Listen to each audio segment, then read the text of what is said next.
Episode 149, Ironman 70.3 World Championships in South Africa with Khadijah Diggs. Welcome to the pursuit of the perfect race. I'm Coach Terry Wilson, and with each episode, I bring stories of athletes to you that share their experiences at races in order for you to learn how to have your perfect race. We will hear stories from athletes of all ages, abilities, and races of all distances. So regardless of where you fit in, there's something in it for you. Thanks for spending some time with me today. Now let the pursuit begin. Hey everybody, welcome back to the pursuit of the perfect race. Today I have the pleasure of talking with Khadijah Diggs about her recent race at the Ironman World Championship 70.3 down in South Africa. This race took place on September 1st, 2018, and she had a time of 6 hours, 41 minutes, 32 seconds. The temperature on race day was 55 and rose to 69, with the water being around 55 degrees. Khadijah has been doing triathlons for about 5 years now. Welcome to the show, Khadijah. I look forward to hearing about your race experience at the World Championship 70.3s. All right. Thank you for having me. You're welcome. So where did you qualify at? I was actually one of the women for triathletes. My inclusion into the race was based on my ranking. I ranked 138th in the world. The highest I've ever done in a 70.3 is I think 19th place. And that was in either Florida or Augusta. Oh, wow. So yeah. What was it like getting your slot? Did they just call you up and say, hey, do you want to take this? What was this like? Yeah, they sent me a letter. And I was kind of concerned when I got the letter because I'm one of those people, I don't want to take a slot that somebody else could have rightfully earned. So when I called a few people to ask about how they selected the women for triathletes. I was kind of comfortable with taking the slot because I know people really work hard to get to those world championship races. I know I'm on the U.S. team. And, you put everything you have into qualifying for those particular races. So, right.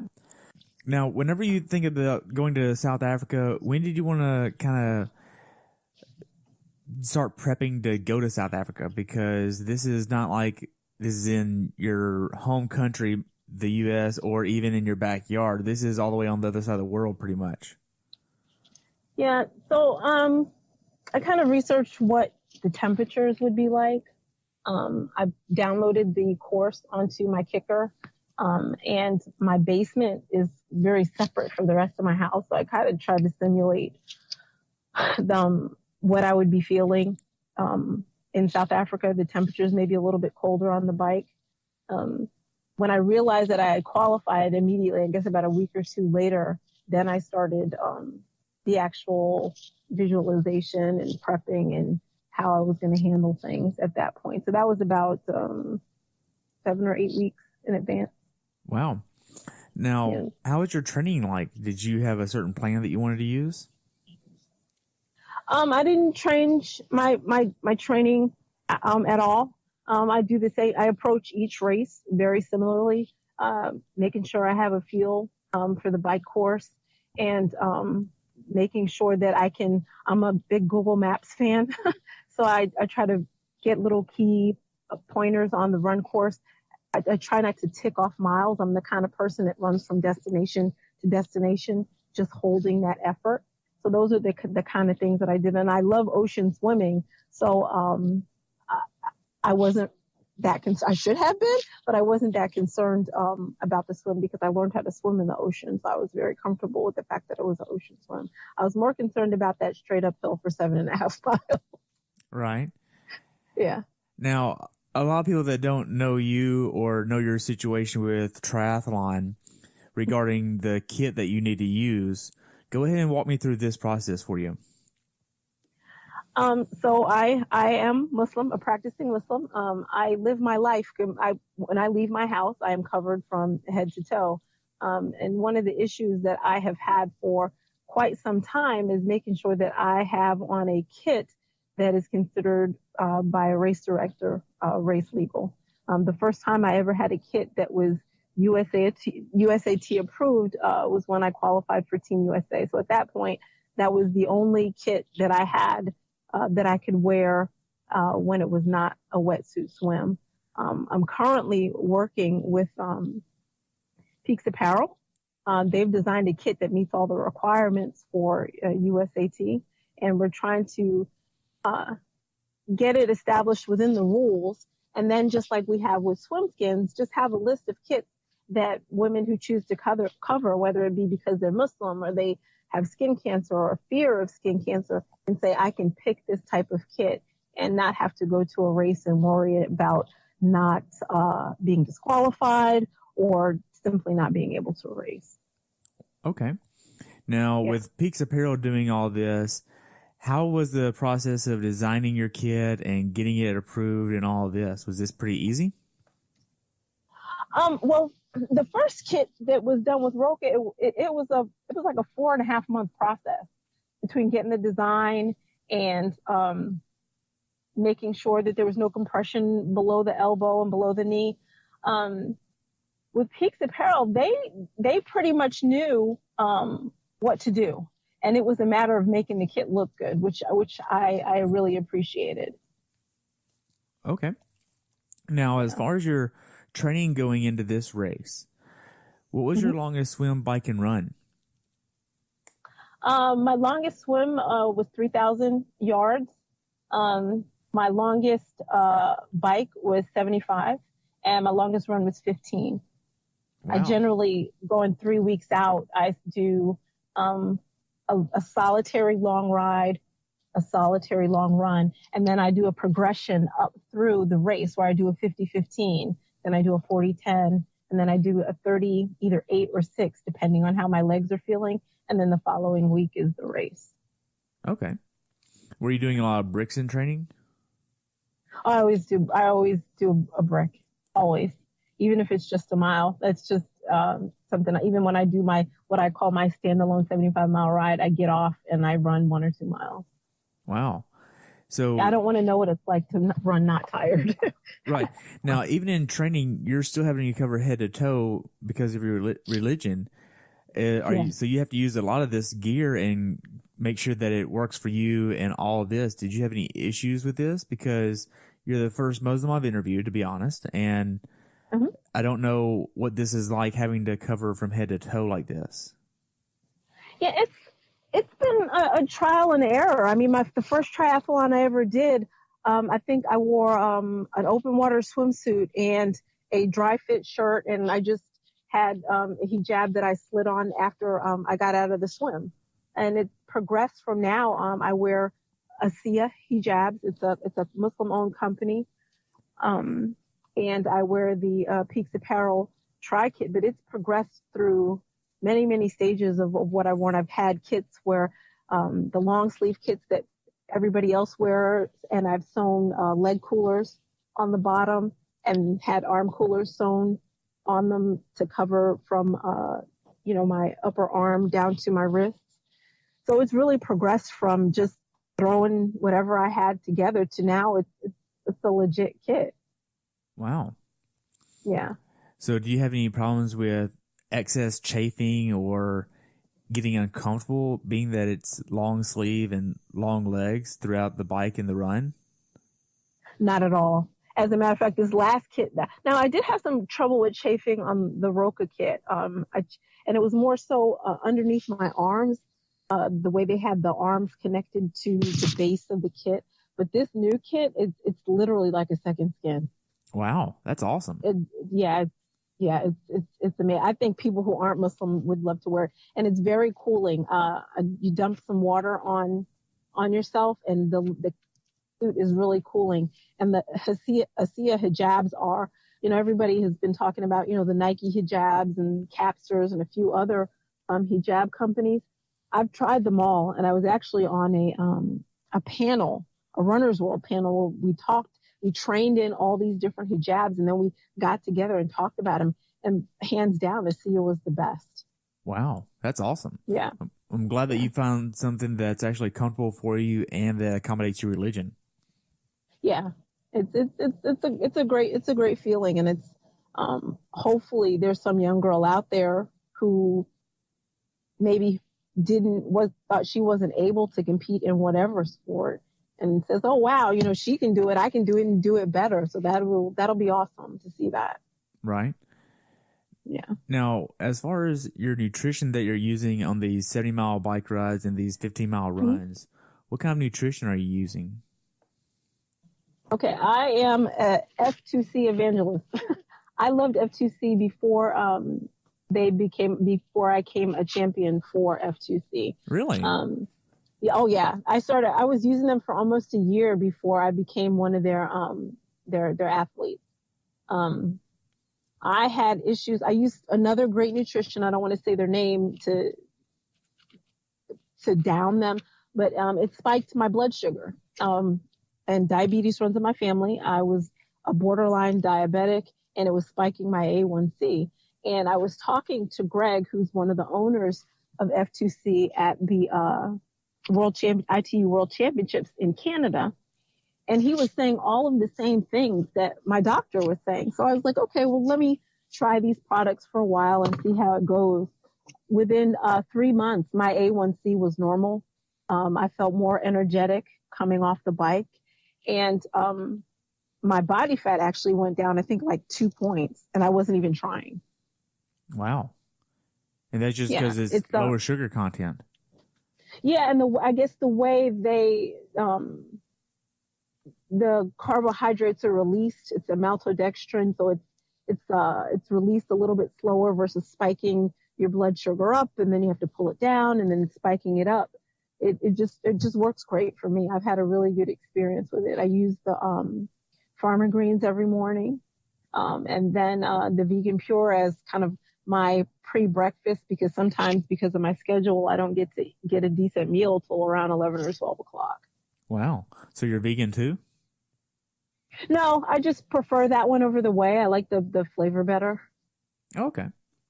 Yeah. Now, if we look at your training overall as a whole, what was the most hours you trained in 1 week? I try not to go over 20, and I really wouldn't even have the time to go over 20. And a 20 would be if I'm doing a full. I do 70.3 training for my fulls, but I do add in 1 century ride and 1 20-mile run, and I also do 2 back-to-back weeks of 4,000 to 5,000 meters of swimming. Oh wow! Yeah, so but I try to stay around 15 hours because I have a normal job and small children. Right, and you have a daughter, right? Yeah, I have. I have several daughters. I have 4 daughters. Wow. Yeah, I have 4 daughters and 6 sons. I have 7 biological children and 3 that were gifted to me. Wow. So you have your hands full. Yeah, well, most of my kids are older.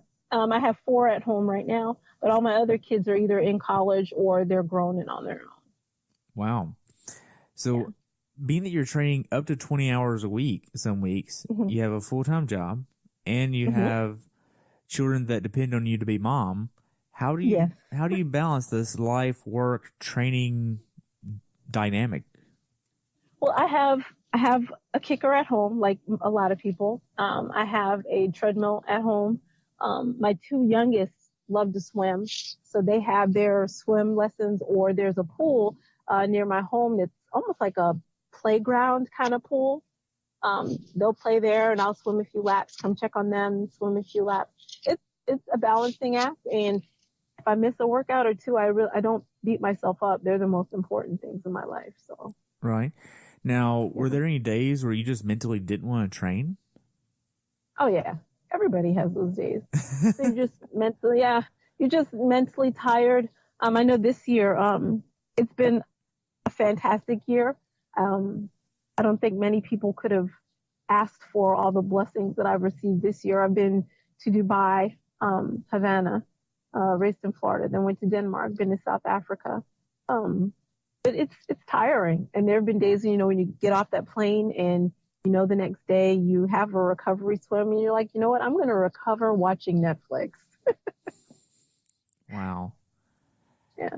That's just, because everybody does have that mental battle sometimes and feel like just drawing more light to it of saying, hey, look, you're not the only one that's going through this. Everybody goes through this, regardless of if you're a pro, age grouper, back of the pack. Everybody goes through this. And I feel like that's important to kind of address. Yeah. So whenever you think of your travel going to this race, to shift to the World Championship 70.3, when did you start traveling to the race venue? So I left that Sunday, but I didn't arrive till early Tuesday morning. So I flew to Johannesburg. I knew I was going to be only 45 minutes till the final flight, leaving to Port Elizabeth. So I planned on, there's a hotel that's actually inside the airport. So I took a nap there, and then the following morning flew into Port Elizabeth. So that gave me, 2 days to adjust, 1 day for my pre-race ritual kind of thing that I do, race. I stayed an extra day to watch the men and go see some penguins, and then I came back home. Wow. So did you have an issue with jet lag? No. Even before I started doing triathlon, I traveled quite a bit, and I try to force myself to sleep on the schedule of the place that I'll be arriving, starting the day before I travel. And it's usually worked with me. I didn't have any jet lag at all, surprisingly, with South Africa or Denmark. Wow, that's great. Now, whenever you think of your logistics getting there, getting your bike there, did you get a rental car, Uber? What did you use when you got there? What does all this look like? I took a cab. I knew that it's the opposite side of the street driving, and I didn't want to get caught in that. And I'm not the greatest driver here in the U.S., so I always take cabs or trains. In Denmark, I trained everywhere or walked. I always try to get a Airbnb relatively close to the venue. Okay. So is that what you did here? Yes. And for me, too, it also almost forces you to kind of be a part of the place that you're visiting. I stayed with a host family. I walked to the grocery store and got groceries just like everybody else. I didn't wear any Ironman gear, so people approached me and behaved around me as they would anybody else. And it was relatively easy. There were quite a few Muslims, and of course, being African American, I blended in quite well over there. So, wow. Now, do you know Afrikaans, or did you? Not at all. Okay, so was the language barrier an issue here? No, almost everybody spoke English. I mean, as soon as they heard my accent, of course, they recognized that I wasn't from there. But everybody there spoke English. Okay. As from a safety standpoint, did you feel safe? Yeah, I didn't have any issues at all. As a matter of fact, that we went, another friend of mine also qualified. We went to, I guess it was a local mall that all the teenagers go to and everything. I think we were probably the only Americans there. I felt perfectly safe. I know a lot of people were like, "Oh, you shouldn't go here, you shouldn't go there," but I felt perfectly safe. That's great. I mean, I've heard of some of there are bad parts there that you don't want to go to, but I'm glad you felt safe there. Yeah. So whenever you got to the village to get your gear, check in, what was this process like? Oh, it was extremely organized. I was kind of thrown off by they had biometrics where they took your fingerprint and a few other things. I was like, whoa. That's the first time I ever had to do that.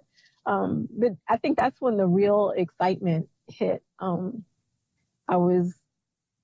knew I wouldn't even be in the zip code of the winner of the race, let alone the winner of my age group. But I was excited about being a part of that type of race, being able to just compete with the best in the world and to actually be able to see the men's race and spectate in live and in person. So I got kind of emotional at that point. Really? Yeah. I was really excited. I couldn't, I'm just like grateful for the opportunity. I mean, it was a rocking chair moment. You can look back and be really excited about some of the things you've done in your life with no regrets. Wow. Yeah. Whenever you got ready to go through and check your bike in the day before your race, how was this process for you? Once again, it was seamless.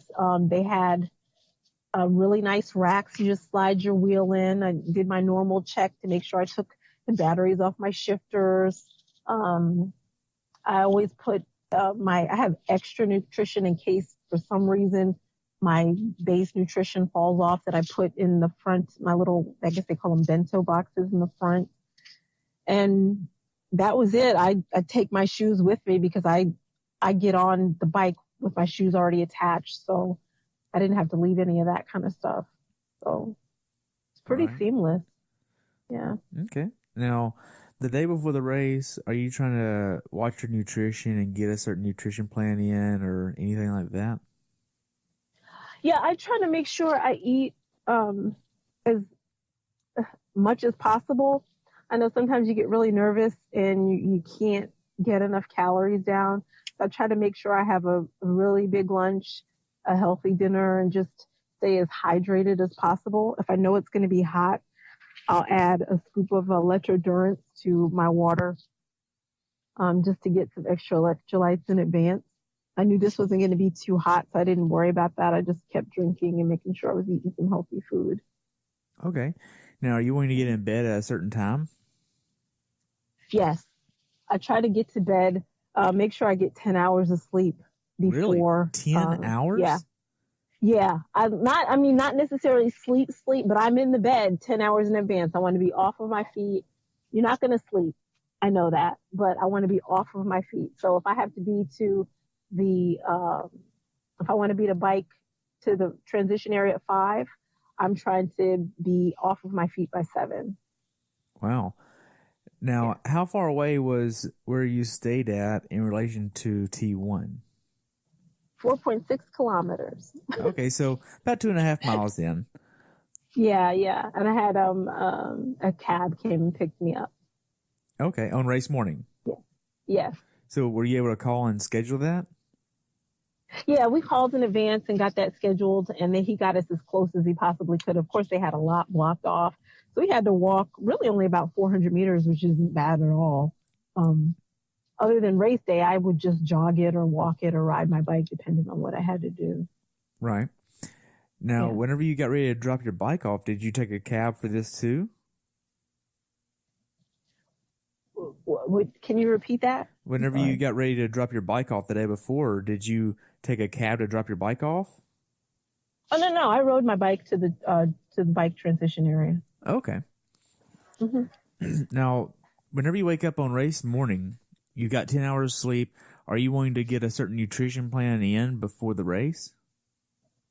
Yeah, I usually make eggs and toast, or a bagel and toast, something with heavy bread on it, just to try to get that down. I drink my protein shake, the Vegan Pure Energy, as much of it as I can get down, and I drink some farmer greens. I drink the farmer greens first, then try to eat and drink the protein shake as I get myself together. Okay. So this is about, 300, 400 calories or so? Yeah, usually about that. Okay. Now, whenever you get to transition, you're taking a cab over there. How is this atmosphere here? Describe that.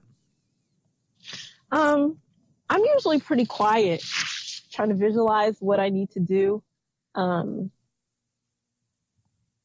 don't know. I'm just pretty much just trying to focus on what's next. I usually am a very chatty person, but I kind of shut that down before the race. And it's not purposefully. That's just how I become. I'm competitive, but I'm not super competitive. My focus is mainly on just trying to do the very best that I can do. And specifically this race, because a lot of people really helped me to get there. I really wanted to put out the best performance that I could, knowing how difficult the course was. So. Okay. Now, whenever you get to T1, you're putting 105 PSI on your wheels. How is everything else going for you? Did you have any issues? No, it was crazy because we got to transition relatively early. I was able to top off my wheels without even really waiting for the pump.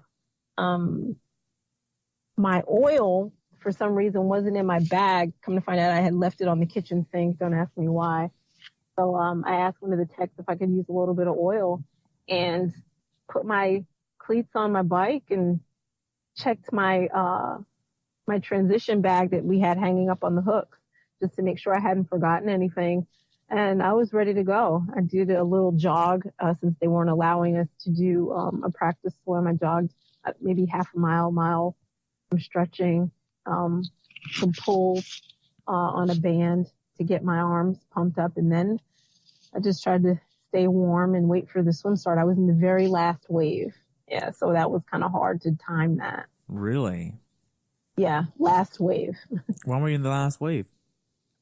That's just how they set the age groups up.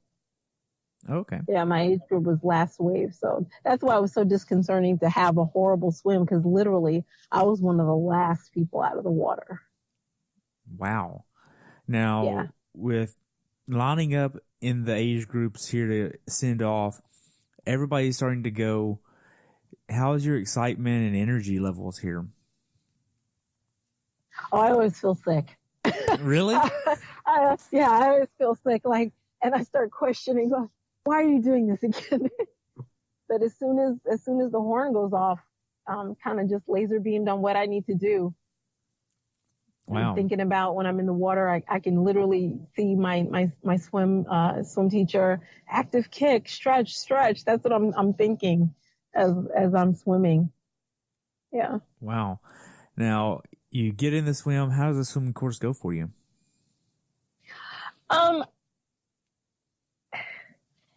Everyone said that it was rough. I didn't feel like it was rough. I just felt really cold. And even though I felt smooth, I just was not getting anywhere. It just, the far end where we were crossing over to the turnaround, it was a little choppy, but I didn't feel, I just felt really cold. Really? I felt really cold. A lot of people said that it was rough, but maybe in my mind, because I'm used to rough water, I didn't feel that way. I just did not have a good swim. You can't blame it on the course, can't blame it on anything. I just had a super poor swim. I think that's probably the slowest swim I've ever had. And I swam off course. I swam 2,400 yards. Wow. Yeah. Now, did you notice that the temperature warmed up a little bit after you got so far out? Yeah, there were some extreme temperature changes. It started off, it was absolutely freezing. It warmed up a little bit. When it hit the turnaround, it was colder at the turnaround than at the start. The very end of the swim was super cold. I don't know why that was. Wow, that's so weird. Yeah. There were extreme temperature changes in one swim. Wow. Now, you get done with the swim, you head up the beach, and then you get to the wetsuit strippers. Are you taking advantage of them? No, I don't use the wetsuit strippers. For me, it's just easier. As I'm running, I just pull it all the way down below my hips. And I do love the Roka swimsuits, wetsuits. They come off like butter. So they're very easy to get off. I don't even bother with the wetsuit strippers. Even though at that point I had all the attention I could need because there was so few people left. Wow. Now, you get to T1 and get everything ready to head out on the bike. How does T1 go for you? It was smooth. I mean, there were very few other bikes there.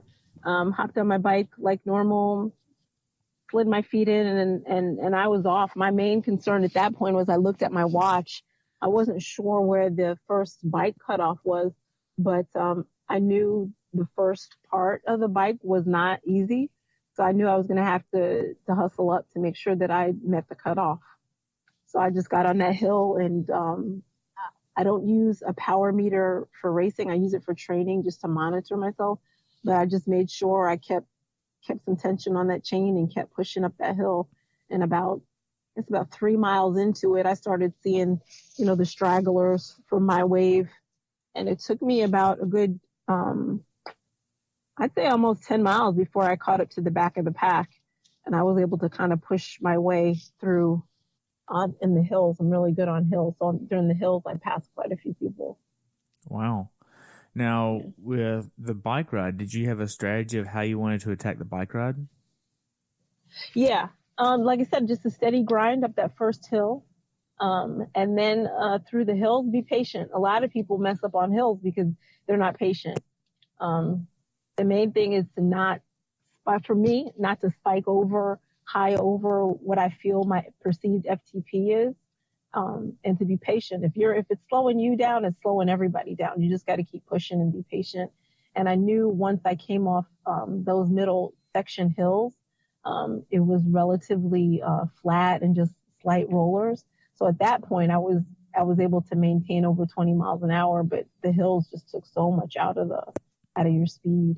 Wow. So describe what the course actually looks like there. Well, the first part is residential, and you pass by kind of a. Hey everybody, I just want to say thank you for listening to the podcast, and I just want to let you know that I've enjoyed having so many people on this show, and I couldn't really do it without your support. Thank you so much for tuning in, listening, and being a part of what I'm doing. If you would, take a few moments to leave me a review over on iTunes. It would help me out tremendously, and enjoy the show. So describe what the course actually looks like there. Well, the first part is residential, and you pass by kind of a shopping plaza, or, where you have a supermarket and a few other things. And that's at the top of the hill, that 7.5 mile hill. And then you go out into the countryside. You're passing farms and some property that's kind of far away from the beachfront. It's really nice. Then you get to the hills, it's almost desolate, which is, it was kind of hard because you're climbing these hills.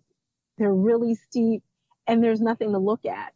But then when you go turn around and you head to the back, the section that leads you back to the start, just beautiful beachfront property, cliffs leading to waves crashing over rocks. I mean, it was just absolutely gorgeous.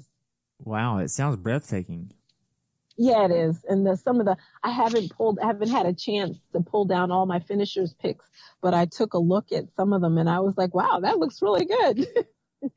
So yeah, I'm excited about pulling those down. I'll probably take care of that sometime this week, getting those pulled down so I can share those with everybody. Wow. Now, as far as the bike ride goes, the aid stations that were on the bike course, how are they? They were manned by, mostly it seemed like teenagers, but they were really receptive and encouraging. I know one aid station, you pass it twice, and going through it initially, I knew I was one of the last people going through, and they saw that I had passed quite a few people coming back, and they were kind of cheering me on. Yeah, oh man, she's moving. So they were really good at it. It seemed like they were well trained to kind of jog next to you to give you the water. So they were well manned, well trained. That's great. Now, I know the quality of the road here is by far not the best. Mm-hmm. So how did you deal with the constant jarring of the road quality? Yeah, rough road is kind of my nemesis. There's a section of what we call here in Atlanta the Silver Comet Trail. Yeah. It's rough concrete. And I rode back and forth across that. I don't know how many times. I would purposely plan some of my training to have to ride over that several times. I would do loops on that section just to prepare myself for it. I'm really strong in hills, heavy headwind, and rough road are the things that I struggle with. Wow. So, now, whenever you start looking at your nutrition plan, we talked beforehand about how you wanted to hit about 225 to 250 calories per hour. Did you hit this pretty easy? Yeah, I've ever since I started using F2C nutrition, I've made a more conscious effort to make sure that I consume all of what I put on the bike, because I know it's exactly what I need, and it's been working. And the days where I do consume the vast majority of it, I do well. And the days where I just la and forget about my nutrition, I don't have the greatest run. Wow. So I tried to force myself to make sure I downed it all. Okay. Now, if we take a look at your strategy for the bike ride, how was this going towards the later stages of the bike around miles 45 to 50? I felt good. It was a progressive ride for me. The areas where I knew that I could make up the most time and push, I had the energy to do it. So it worked out well. Um, in the start of the race, there was more headwind than I expected. So I probably expended a little bit more energy than I thought I would, but I was still able to do what I needed to do at the end of the bike. Okay. So. Did you encounter any dark places mentally? Yeah, that first getting out of the water and realizing how slow I'd swum, and knowing that I wasn't sure. I'd never been in a position where I wasn't going to make a cutoff, so I didn't know exactly where the cutoff was. So at that point, I don't know if you want to consider it dark, but I was all in a mini panic, I guess a combination of panic and determination. And, you're not going to go 16 hours and leave your kids for a week and not finish this race kind of feeling. So at that point, but it quickly turned into just follow your plan and keep fighting. So. Wow. So whenever you start getting done with the bike ride, do you do anything to start preparing for the run? I'm a big gear rider.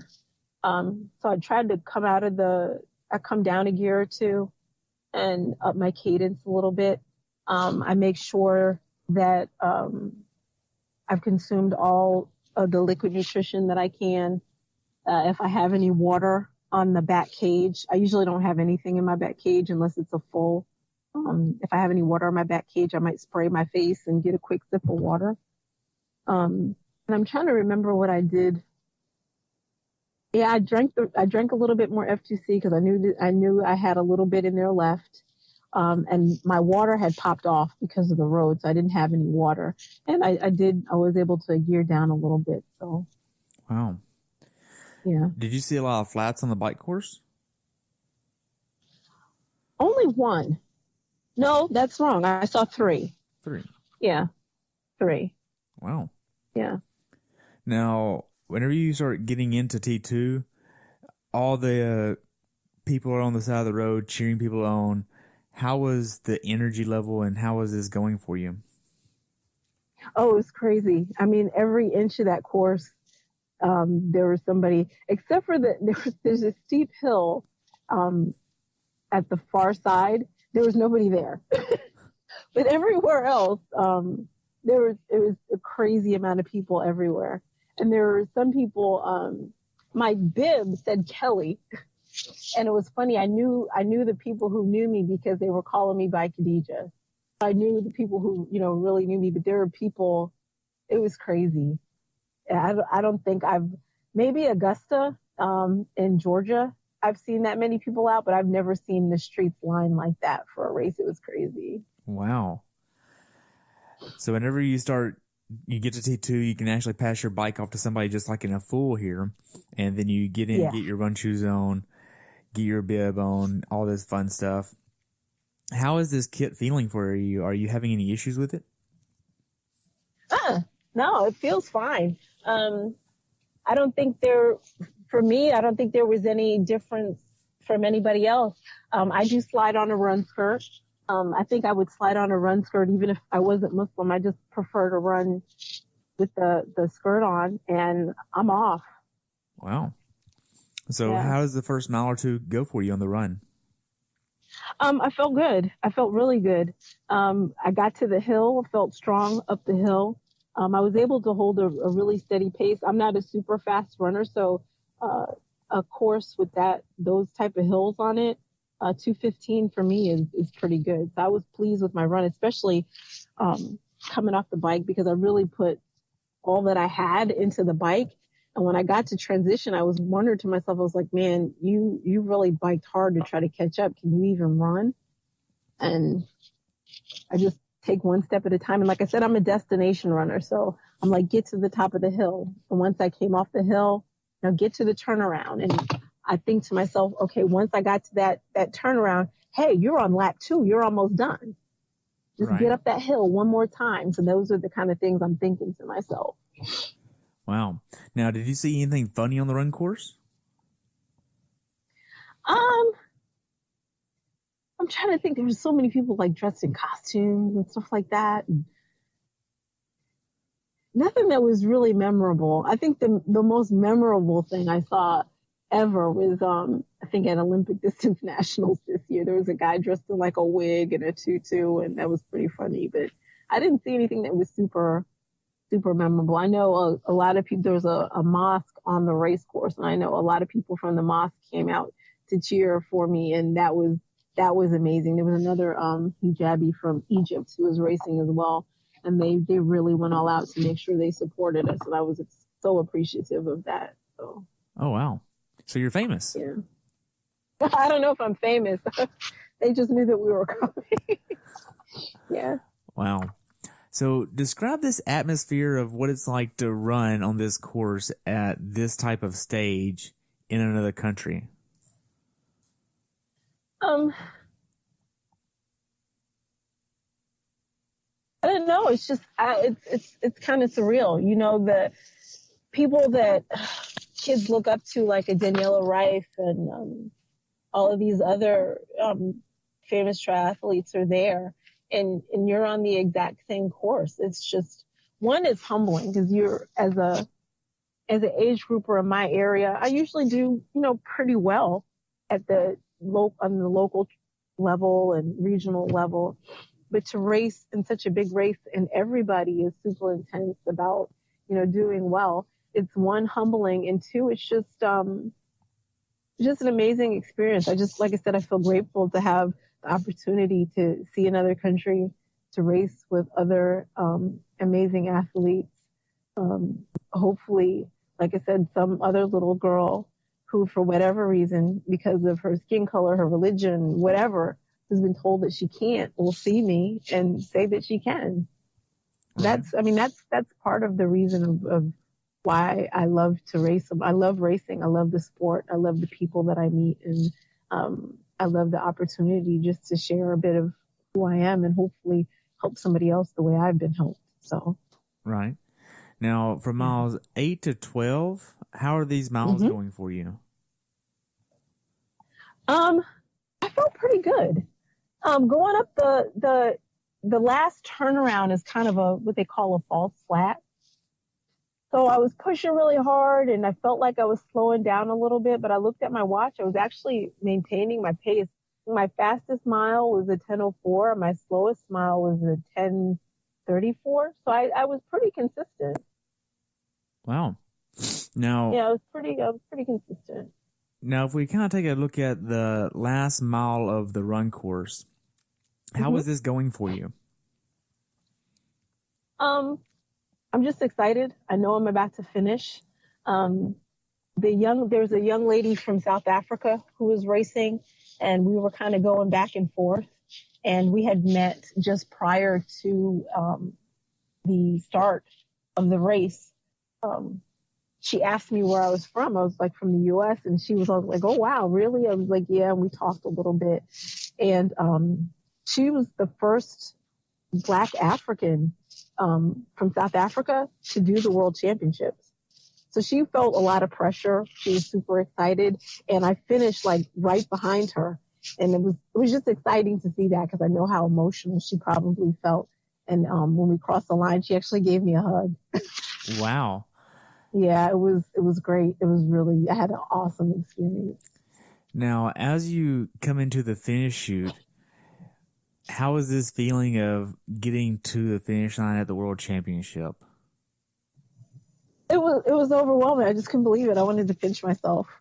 I was just, like I said, I'm grateful for the opportunity. I'm so grateful for the people that have come in my life.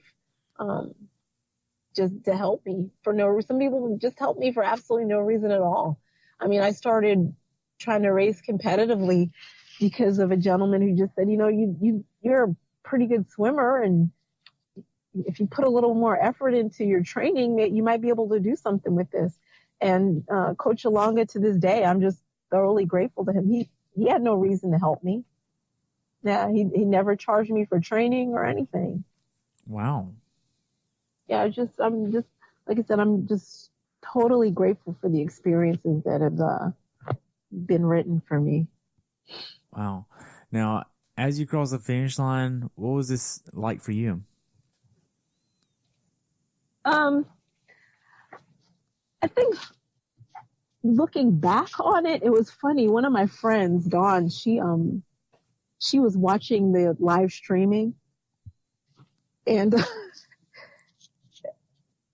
I think I was thinking about my kids, that they were watching, if my friends were watching, and I knew I had gone, as far as time is concerned, it was one of the slowest, it's probably the slowest half I've ever done.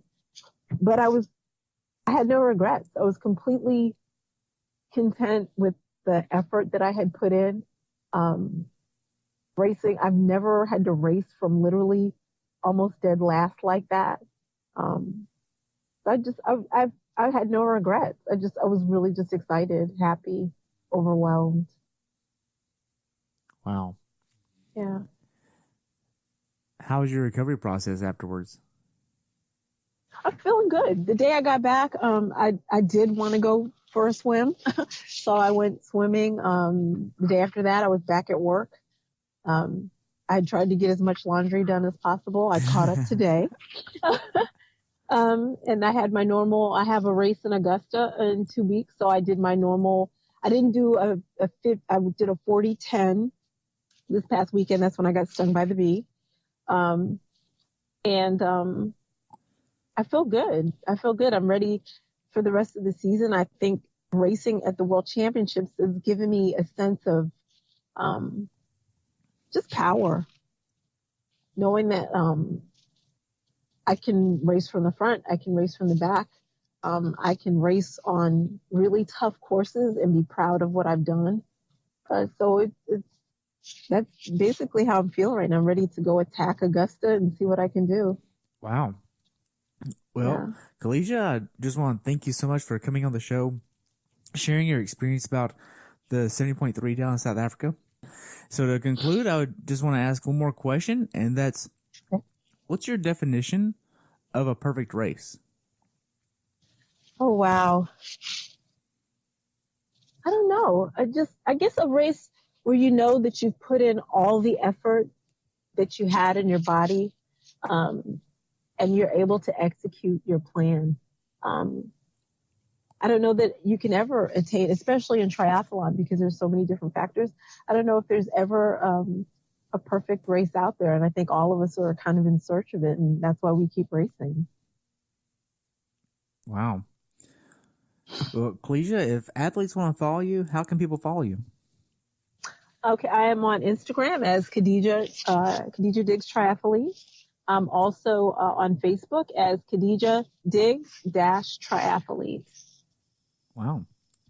Well, Khadijah, I just want to say thank you so much for coming on, sharing your experience, and I welcome you to come back on after Augusta. Okay, that would be awesome. Yeah, hopefully we have a little bit more time, and I know you're a little bit of in a time crunch right now, but thank you so much for spending some time with me today, and I look forward to following you in the future and having you back on the show. Awesome. Thank you for having me. You're welcome. Have a good day, okay? Bye.